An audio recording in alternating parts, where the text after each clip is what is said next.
l'enseignement agricole est lui aussi en difficulté. Des réductions de dépenses au niveau national, une diminution de dotation d'horaire du ministère de l'Agriculture. Du coup, on ferme carrément aujourd'hui des lycées agricoles. Celui de Vailly-sur-Saudre, dans le Cher, est sur la liste noire depuis décembre. Les 84 élèves devraient être dispatchés sur Bourges et les professeurs ne sont pas encore fixés sur leur sort.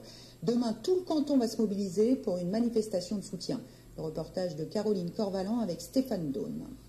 Fermera pas. Depuis le mois de décembre, le lycée agricole est sur des charbons ardents.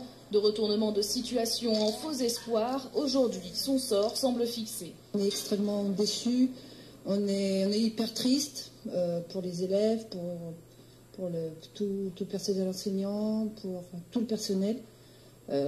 Voilà, on va essayer de se mobiliser, on essaye de faire du bruit, on va essayer pour pas que ça ferme, quoi, tout simplement. Victime de la politique nationale de réduction de dépenses, le lycée devrait fermer ses portes à la rentrée prochaine et ses élèves être transférés à Bourges. C'est pas le même endroit, c'est pas la même ambiance. Et donc c'est un gros problème. Ici, la relation élève-professeur, c'est convivial, c'est assez proche.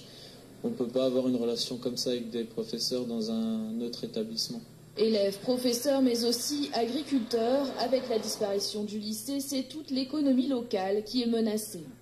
On ne se bat pas pour plus de moyens, plus de places de profs, etc. On se bat pour l'aménagement du territoire, pour un monde rural qui survive. Ici, c'est une catastrophe. Si un lycée comme ça ferme, ça veut dire un partenariat avec des commerces, des entreprises locales, des professionnels. Ça va au-delà de la qualification de jeunes dans l'enseignement agricole. Ça touche toute une région, tout un territoire et ça le met en péril. Demain, le canton se mobilise en attendant la décision officielle qui scellera son avenir le 12 février prochain.